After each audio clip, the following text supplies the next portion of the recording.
What's up, guys? Welcome into a brand new episode of Chargers Weekly.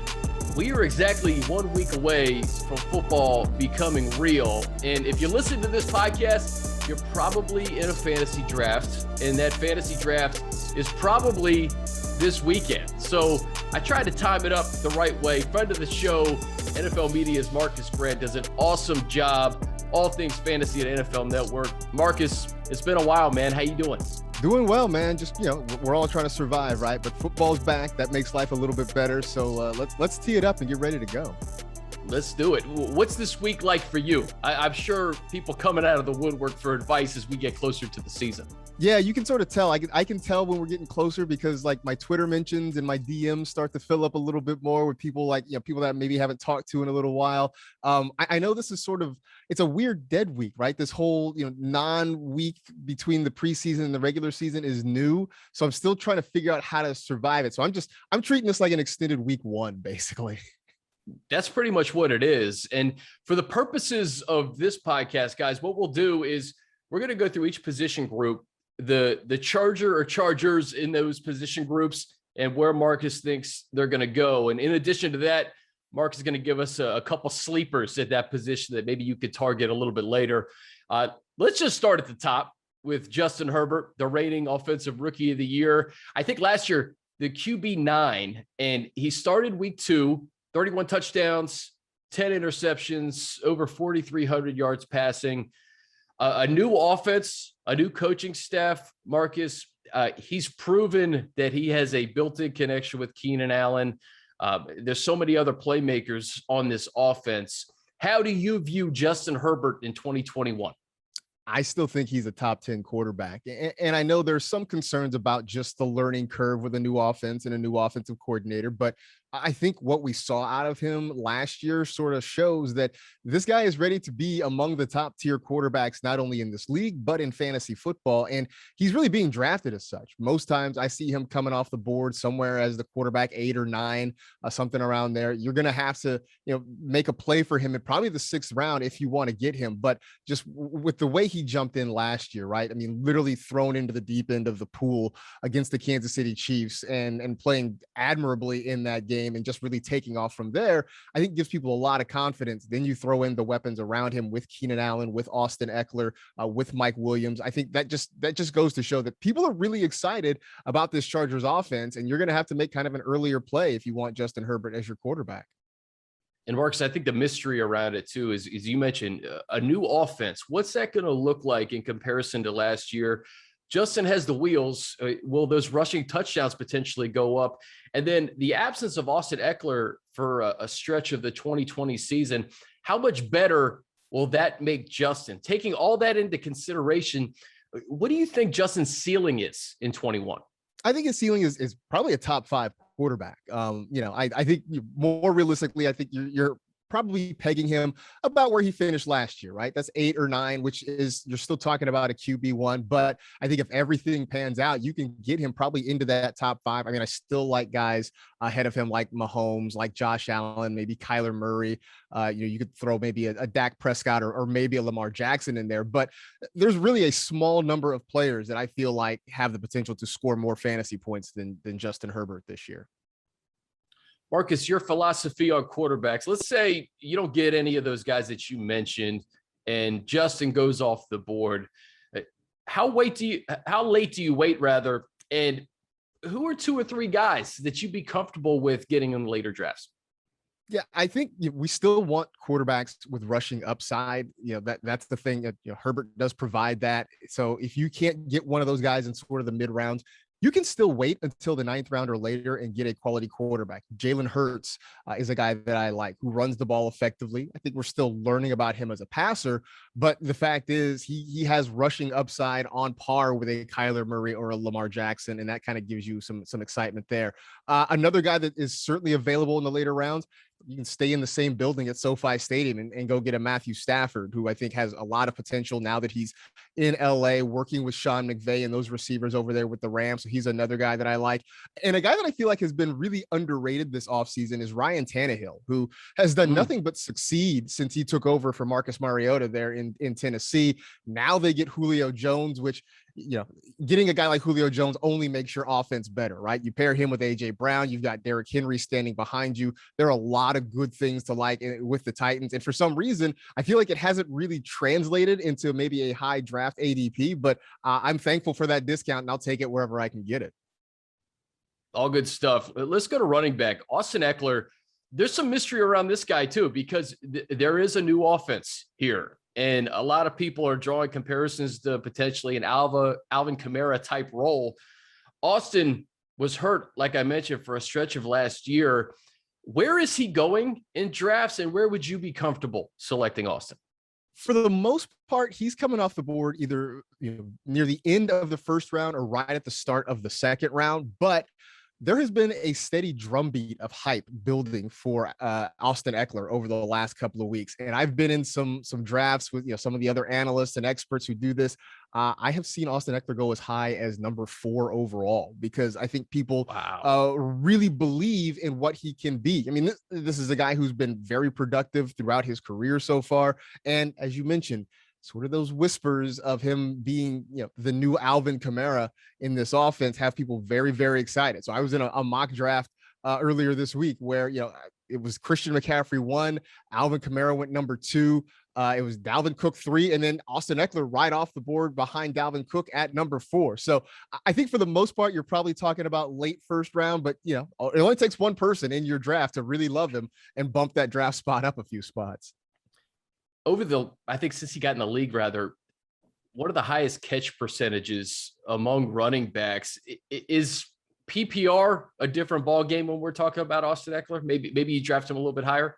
Yeah, you definitely do. The fact that you can count on him to get a ton of targets is a plus, and it's a PPR world we're sort of living in nowadays, where that's kind of what most leagues are, and so I think that has a lot to do with it. I do think though, even in standard non PPR leagues, there's still a lot of value for Ekeler because we know a lot of the offense is going to run through him, and especially if they decide to use him as a back near the goal line, give him some of those rushing touchdowns. I think there's a lot of reason to be excited, but without a doubt, the fact that this is a guy who can catch, who knows how many passes this year. That's what has people really, really interested in him.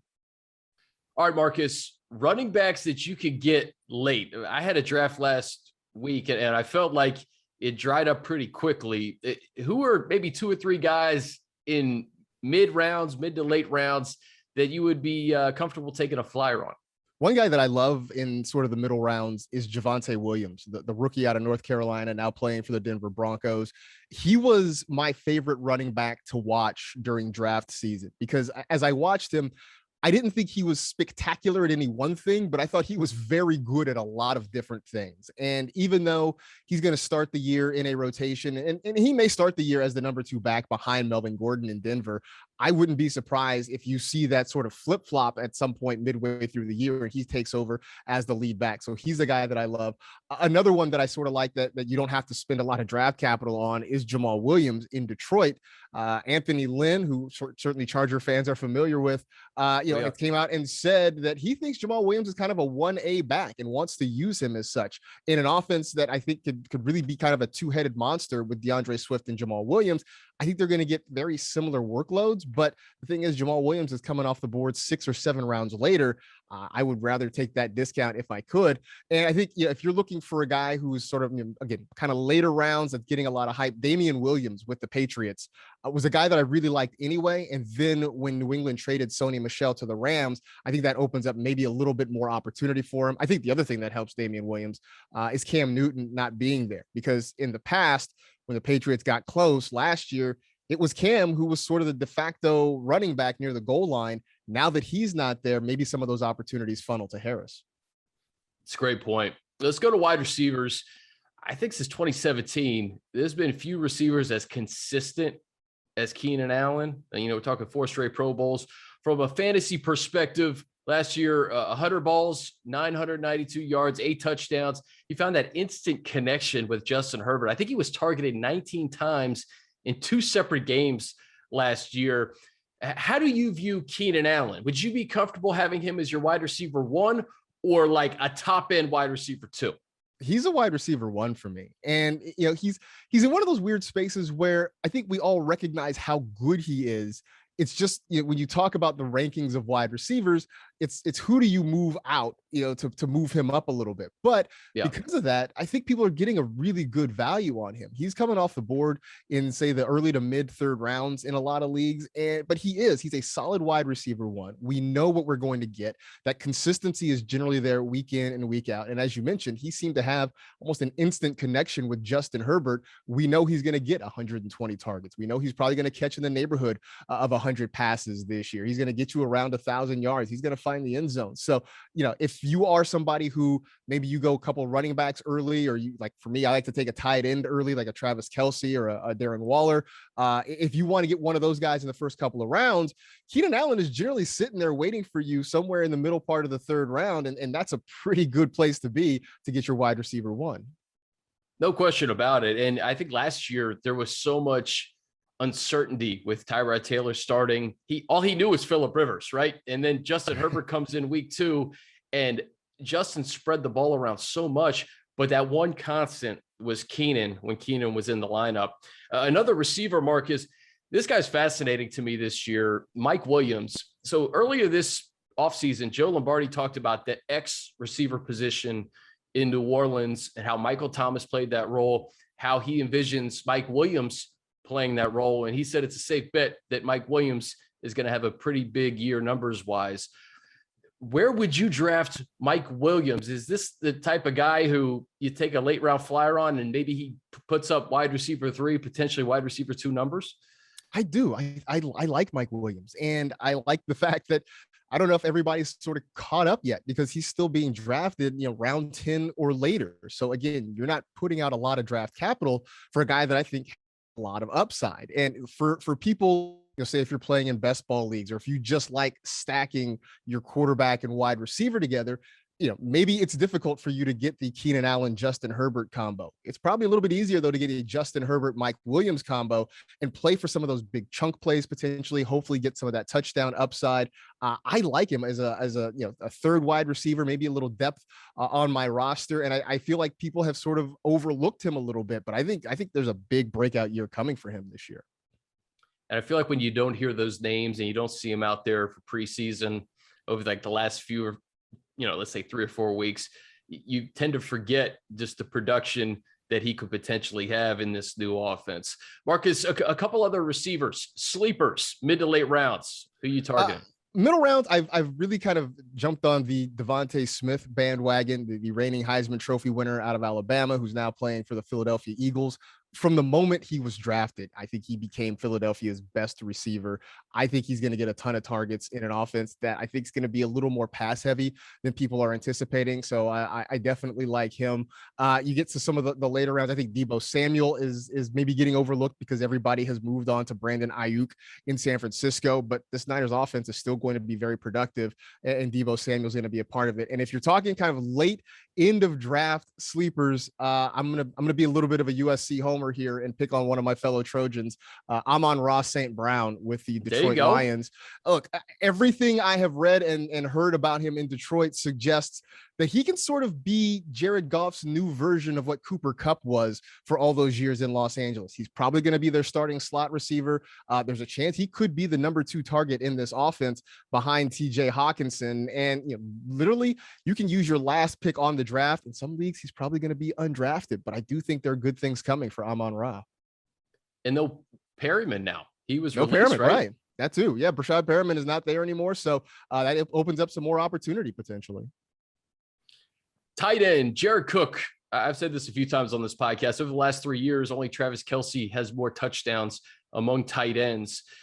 Jared Cook is going late or undrafted in many fantasy drafts. Where would you be comfortable? Would you have him as an undrafted guy, as somebody you could take a late round flyer on? Be comfortable with a tight end 1 from week to week, Marcas? Yeah, I don't know that he's a tight end 1. The thing about tight end right now is that it is easily the shallowest position in fantasy. You've got your big 3 at the top, your Kelce, Waller, and Kittle. Kyle Pitts is sort of sliding into there. And then maybe you can throw a Mark Andrews or a TJ Hawkinson in there. Then you have a whole group of guys after that that could literally finish anywhere from tight end like 7 to tight end 17. And like you could just throw those names up in the air and they will fall in any order and nobody will argue with you. Jared Cook's one of those guys that over the last few years, especially, people look at him and I know he's not exciting. I know he doesn't get people fired up, but you always have a few weeks in there where Jared Cook is productive and, he'll find his way into the end zone. He settles in. I mean, look, you don't hang in the NFL this long without knowing how to make plays, how to get open, how to make catches, how to make plays. And he does that. So I don't imagine he's going to get drafted in a lot of leagues or he'll be very late in drafts, but I can guarantee you there will be a few weeks where you have people sort of elbowing each other to try to get him off the waiver wire because the matchup's going to be good and he's going to find his way into the end zone a couple of times. So it's one of those things where, yeah, it's maybe not sexy, but sometimes you don't need sexy. Sometimes you need consistent. And that's what Jared Cook has been over his career. Marcas, if you get into a situation where those big three are off the board and you're just saying, hey, you know what, I'm just going to wait till the end of this draft to get my tight end. Is there a couple of guys you'd feel good about? Logan Thomas is the name that I've really kind of latched onto in Washington. And, this, for all intents and purposes, is really just his second season as a full-time starting tight end. We saw it last year in Washington where he was productive at times. The numbers might not have shown it, but he played really well for the football team last year. I mean, before that, let's remember, this is a guy who was a quarterback in college and was converted to tight end and is sort of trying to learn his way. Now they've got Ryan Fitzpatrick, who I think is going to make that more of a vertical offense. So I think maybe some of those yardage totals, which were disappointing last year, will start to boost themselves a little bit. The other guy that I've started to really find myself drafting late in drafts has been Jonnu Smith. I'm sort of curious how the Patriots offense is going to work, but just what I saw of them in the preseason suggests they really want to find a way to get Jonnu Smith in space. He's athletic. He's got good speed. If they can just, whether it's some underneath stuff, some tight end type screens, just get the ball in his hands and let his athleticism make some plays for you. I like both him and Hunter Henry, and I spent all offseason kind of flip-flopping between the two of them, but Henry being banged up a little bit in the preseason and watching Smith work has me sort of siding there, but I do think both of them are going to have some value at some point during the year. Marcas, I'll get you out of here on this. I don't want to spend a lot of time on defense, but I look at Brandon Stanley, what he did with the Rams last year, and the playmakers that the Chargers have in the secondary with Derwin James and Chris Harris Jr. and a ball hawk and Asante Samuel Jr., maybe some potential sacks and takeaways with Joey Bosa up front, Kenneth Murray, Drew Tranquill. Combining Brandon Stanley, what he did with the Rams, and some of these playmakers, Bolt's defense could be a nice play in more weeks than not. Absolutely. Look, I mean, let's be real. Like when you're talking about defenses, you're probably taking them at the very end of your draft at some point, but the Bolts are going to be definitely in that group. I think both the defenses at SoFi Stadium are going to be very popular with fantasy folks. Both the Chargers and the Rams are going to be on a lot of fantasy rosters. And I think a lot of teams that are successful are going to have some success thanks to either that Charger defense or that Ram defense. Marcas Grant, NFL Media. Man, I love seeing your success. You're everywhere. Where can people find you this upcoming season? Yeah, well, most of the stuff you can find on Twitter at Marcas G, Marcasg, but we got the NFL Fantasy Football podcast that comes out a couple times a week wherever you download fine podcasts. And then 5 days a week, NFL Network, we are on NFL Fantasy Live. Check that 3 p.m. Pacific. I say Pacific, right? Because this is a West Coast show. This is so it, 3 p.m. Check it out. Set your DVRs and we'll be there. Oh, I love it, man. It's always great catching up with you. Hopefully we can do this again during the season. And it's getting real, brother. We'll see you in a week. Absolutely. Always enjoy it, Chris. Take care. All right. As we roll on here on Chargers Weekly, please be joined by Hayley Elwood, team reporter. Hayley, haven't seen you in a while. How are you? I'm good. Thanks for having me. Really excited to be back joining you this week on Chargers Weekly, back in the old setup. We're still rocking here, but it's good. 2021, man. And I joke that I haven't seen Hayley. I see Hayley every day during training camp and leading up to this year. This has been a weird week, though. I was just talking to Marcas Grant about this. 3 preseason games. This is kind of like this dead week before that final preseason game in week 1, something that we're really not accustomed to. It's really funny. Chris Harris Jr. actually talked about that today in his presser. He was asked about it. And that, like you said, this sort of week 0, this in-between week. And he goes, It's like, I'm not really a fan of it. He's like, I'm a creature of habit, like used to a regimented schedule, used to, hey, this is when cuts happen on a Saturday, Sunday, that weekend. And then bam, you're rolling right into week one. Someone had asked him, well, like, isn't it kind of nice, to take a little break? And he goes, a break? He's like, maybe this weekend. He's like, but we're still working. He said it almost feels like an extra week of camp in a sense, because you're kind of now fine tuning and installing things, which is something Brandon Staley's talked about doing this week. Now that your roster is pared down to what it is, sort of fine tuning some stuff before you get to the game planning. But it was actually really funny to hear Chris Harris's perspective on it, because he was like, nah, this is weird. Like, this is a little different, especially when you've been in the NFL for as long as he has too.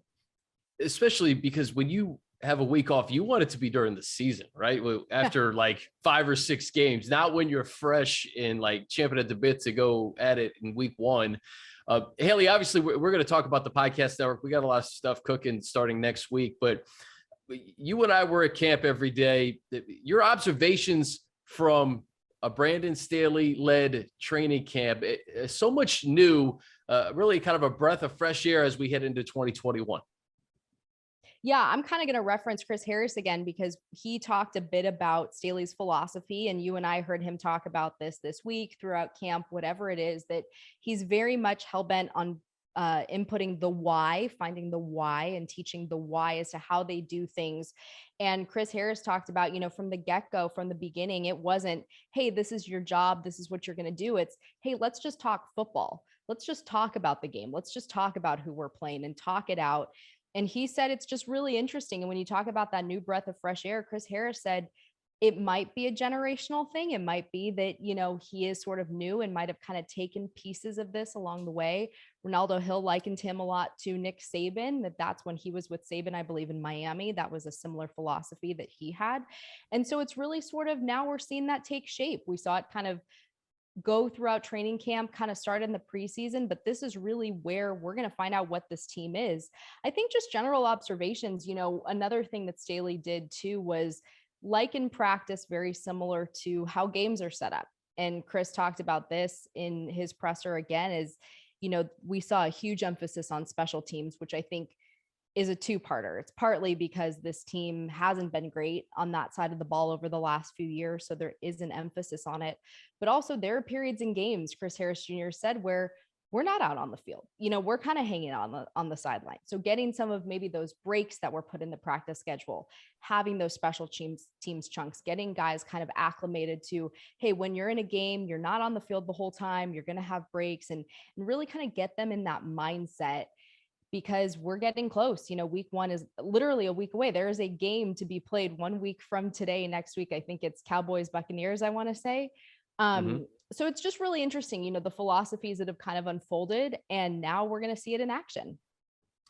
There's so many, I think, beliefs among the league, varying beliefs when it comes to preseason and how much you play your starters. And, we've seen, I think Josh Allen threw the ball like 26 times in the Bills preseason finale versus a team like the Rams or the Chargers, where they're not putting their guys out there until it counts.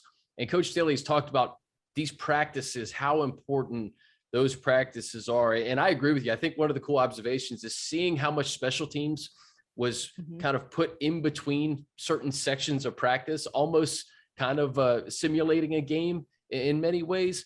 And that philosophy, if you haven't listened to Coach Staley's presser, I think from Wednesday, listen to that. It's such an interesting press conference, talking about the why, talking about, hey, the show don't, or the show don't tell, the old like journalism, like show me, don't tell me. It's almost like showing you how to do something as opposed to telling you how to do something. And he had so many wisdom nuggets in that presser that I suggest people check out. But one of those things, Hayley, that kind of struck me was, I want these players to know what the other 21 guys on the field are doing, because once I know that, then I can really be at my best in my position. So it almost requires these guys to think even more so, but to get to a point where it's so second nature, you're not thinking at the end of the day.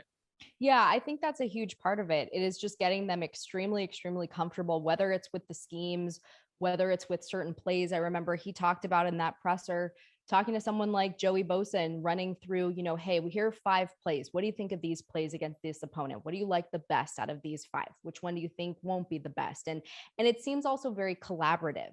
I think back to even a presser earlier this offseason that Kenneth Murray gave, where he talked about how he's going to be playing more downhill. They're kind of retooling him and his role in this defense to be more like what he did at college, because that's what Staley felt he did best. And so kind of being really collaborative and getting on the same page so that, like you said, what everyone's doing, but that there aren't questions.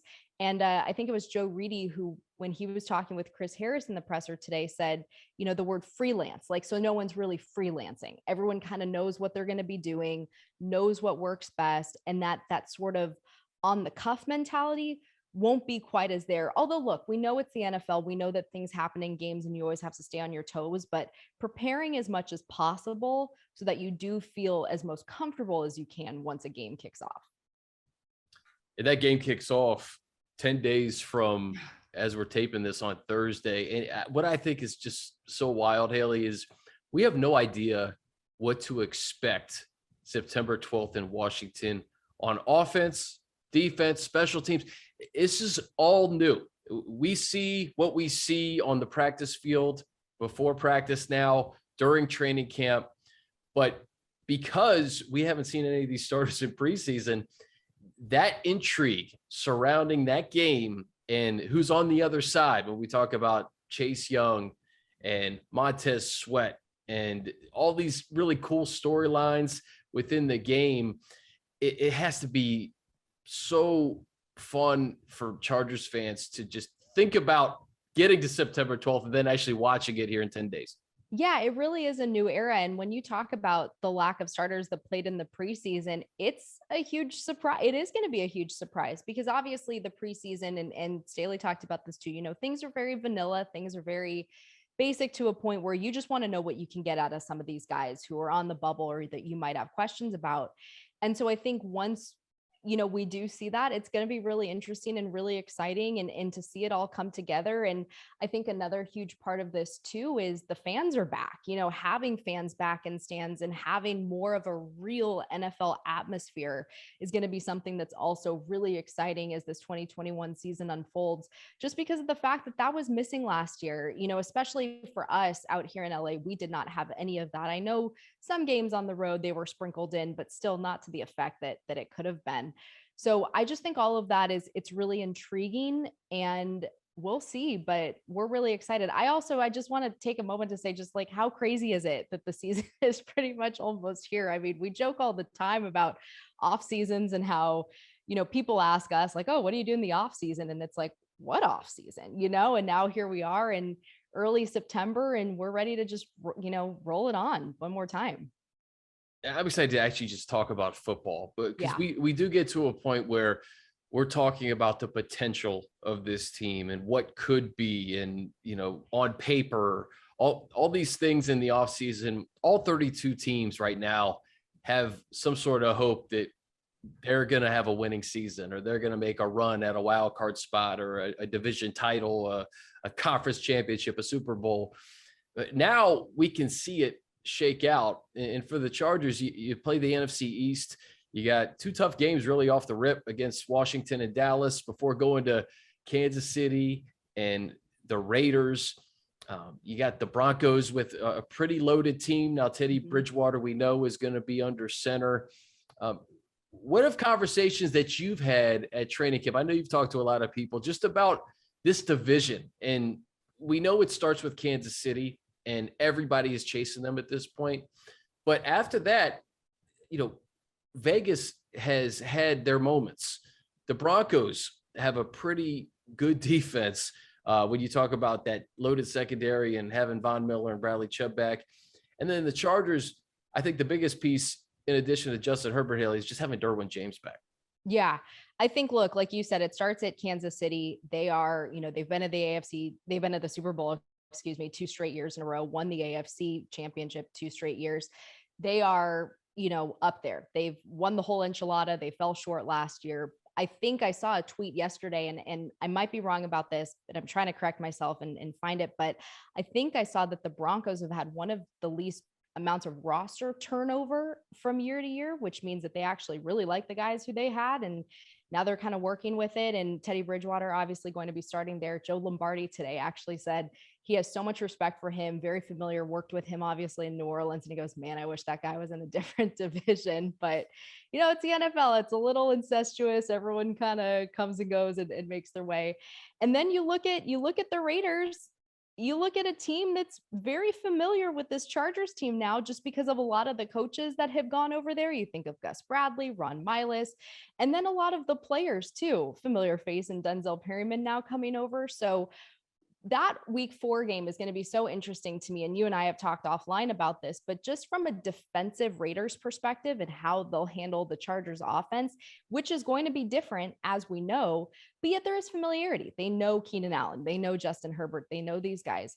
I think this is still one of the most competitive divisions in the entire NFL. And I think it's going to be competitive this year. And I'm really excited to see it unfold. Again, you have the Chargers play the Chiefs and the Raiders very early. They play Denver twice very late, and then they close out the season again. I think they get them all 3 again. You get the Broncos after Thanksgiving, I want to say, and then you get the rest of the 3, KC, Denver, and Vegas in December and January. And so, that's, we can say this now, and we'll probably talk about it in season. That's the easiest road to getting to the playoffs, is winning your division and winning those games. And everyone has a clean slate. And we're about to start it off very soon. And we should know pretty early where this Chargers team's at when we talk about Washington, Dallas, Kansas City, Oakland. Oh, by the way, Cleveland, who a lot of people think could be making that next step. Baltimore, New England. It's not an easy schedule by any means to start. So you're going to have a pretty good idea of where you're at. And if you can start those first 7 games above 500, you really set yourself up, especially when we know that these guys have not really played together in this scheme, from the offensive line to the back end of the secondary. You're going to gain confidence each and every week. So it won't be easy to start, but if you can kind of keep your head above water a little bit, you can really make a run in a 17-game season. That's a huge part of it. And I think the great thing about this Chargers team is as unfamiliar as some of those positions might be, there is a guy who has seen it before, has done it before, has been part of this team before in those areas. So you look at the offensive line, it's kind of funny to say, but Brian Balaga is like the returning vet, even though this is only his 2nd year at the Chargers, but he has the familiarity with Corey Linsley, obviously going back to Green Bay. He's been a great resource from what I've heard with Rashawn Slater. So, but to your point, getting that unit working together in week 1 for really the first time is going to be a task and going to be interesting. And then you look at the back end of the secondary, you have Derwin, who's coming back, which is just phenomenal and fantastic. And we've heard all training camp long, just the acumen that he has, which we knew, but now he's taken on more of a role and more of a responsibility in this Brandon Staley defense, calling the plays. And then you have someone like Chris Harris, who talked today again about having to play some safety, be back there and sort of just be the kind of catch-all guy to help other guys get in positions and get in places. And so I think that's one thing, though, that as young as they are, there are veterans at certain positions that can kind of help some of those younger guys along the way. That's right. And, from a fantasy perspective, I just talked to Marcas Grant about this Chargers offense, and Joe Lombardi obviously comes over. There's going to be some New Orleans influences, but Austin Ekeler is a guy that he's so intriguing to me because he missed a stretch of last year. And we saw what Alvin Kamara was able to do in that offense. We know what Keenan has done. We've heard Joe Lombardi talk about Mike Williams in playing that X receiver and the numbers that he could potentially put up. Offensively, if we dive just a little bit deeper into this, Hayley, with Justin, we've heard Coach Staley talk about how they want to make this offense for Justin, not he has to conform to it. I can't wait to see what that looks like come September 12th. Yeah, I'm totally with you on that. I think It's so funny reading Mina Kimes' article that she wrote, her feature that she had on Justin Herbert. And if you haven't read it, for anyone listening, like go to ESPN.com, please read it. It was very interesting and enlightening. And when she just talked with him about, again, that week 2 game that started against Kansas City, finding out seconds before kickoff, look, we've run it through a million times, but it still is just so crazy when you stop and think about that moment and how he really just took the reins and never looked back and set records and won Offensive Rookie of the Year. And so I think, that's part of it. I think sometimes you've seen other teams do that. Like you look at Buffalo, you've seen them sort of conform to Josh Allen and what he does best. And I think it's really great that you're going to see that out here now and really what it is that he can do. And with those pieces around him, we know his rapport with Keenan, we know Mike getting involved, but like you said, Austin Ekeler, what Austin's role is going to be in all of this, who's going to be behind him is sort of the change of pace back. I just think it's really exciting right now to kind of see it all, like you said, in camp, just kind of the like little inner workings sort of come together. But really now we're just limited to 20 minutes out there at practice. They're stretching, they're activating, they're foam rolling, they're doing some individual work, but we're going to be just as surprised as everyone else in Washington for that week 1 game, which is going to be, again, to your point, just a really, really good test, a big test against a solid defense. But I just think there's so much optimism now, like you mentioned, for everyone around the league, but it is fun to kind of have that new era just sort of unfolding and you can feel it and you get that vibe. Hayley, you said it best. It never stops. It's an all year round situation here in the NFL, but the podcast schedule and the way it shakes out, it's been a lot of what could happen around the draft, the combine, free agency. Next week, we ramp up on the Chargers Podcast Network, and we're talking just straight ball during the 2021 season. And Playmakers is back for season 3. I know you're excited to get this thing rolling again. Yeah, I'm really excited. We are back for season 3. I know we kind of have a little bit of a different cadence where we take some time off. I like to honor Women's History Month in March with some special guests, and then we come right back when the season unfolds. So week 1's guest is going to be the incomparable Shannon Farron. I know someone you and I just love and adore, and she's great at what she does, but she's a great, I think, tone setter too, in terms of kicking off the season. And I think she's going to bring a really interesting perspective, not only just on kind of what's happening with the Chargers and what she saw during the preseason, but she had a really interesting 2020 in terms of how her role was affected by COVID. And now she's going to be back on the literal sidelines as that whole, what was it called, Operation Zone moat is a thing of the past, as now we're still in COVID, but we're hopefully the moat is forever gone, right? Forever gone. Knock on wood with that one. So I think just having her sort of really kind of break down a little bit just how different a year like 2020 was for her and her role, and then getting into this Chargers team and like I said, sort of what she saw throughout the preseason for those 3 games is going to be great. I think throughout the year, I'm, as you are, talking with different networks, trying to get different guests booked. And I think for what people can expect from Playmakers, I think it's going to be a mix. You're going to see some familiar faces like Shannon, some friends of the show, as we'll call them, but also some new faces, some new amazing women throughout the industry that we're going to highlight. And one of the cool things that I'm also working on with the NFL is trying to get, as the year winds down, someone from the league to talk about Super Bowl 56, which, look, we hope the Chargers are in it, but it's in our backyard. It's in Los Angeles this year, going to be at SoFi Stadium. And so to be able to have someone on to kind of talk about what to expect, hopefully we should know the halftime performer by then, but, kind of broaden the horizons a little bit, talk about some of the really great things that are also going on at the broader NFL level as well. Well, it's a must listen. And I know you got some big time guests that I'm not going to name yet, but you just have to find out on Wednesdays. You'll have to find out. We're in the process of booking, and I think I have week 2 and week 3 nailed, but I don't want to give it away quite yet, just in case there's a little bit of a scheduling snafu. Absolutely. And then also, hey, we're bringing back the Final Drive on Monday mornings. And I think what's cool about this is we're going to try to get on a player or beat writer or somebody to really kind of recap the game after having a little bit of time to process everything that happens, whether it's the press conferences, out of the locker room, and just kind of a Monday morning quarterback, if you will. But we're going to be bringing that to you on Monday mornings, Hayley. I'm looking forward to that as well. Yep. With our Microsoft Surfaces, we'll be That's right.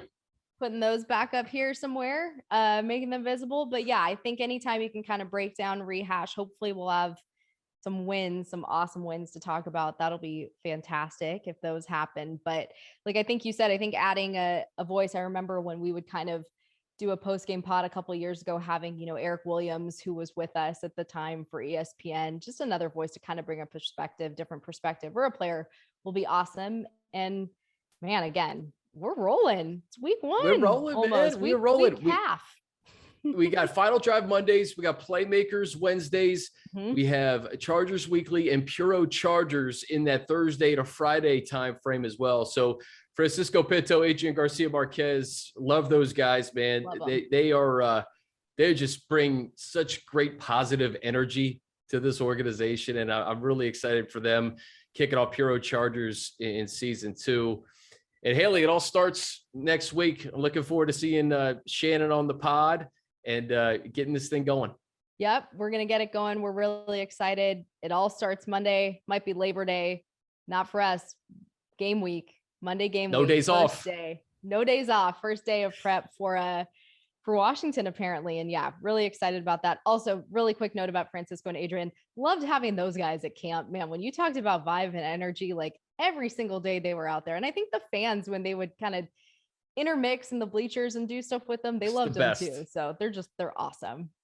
If you're listening to this, chances are you were in those bleachers, and chances are you probably talked to Adrian or Francisco at some point during camp. So love having those guys on board. Excited for Playmakers, Hayley. We're going to sign off until next week. That's going to do it for us. A big thanks to Hayley Elwood and Marcas Grant for joining me. Be sure to download and subscribe to the Chargers Podcast Network, wherever you listen to podcasts. Rate and review Chargers Weekly on video on our YouTube channel every Thursday, also on Chargers.com. Have a great weekend. Week 1 starts next week. I'm Chris Hayre.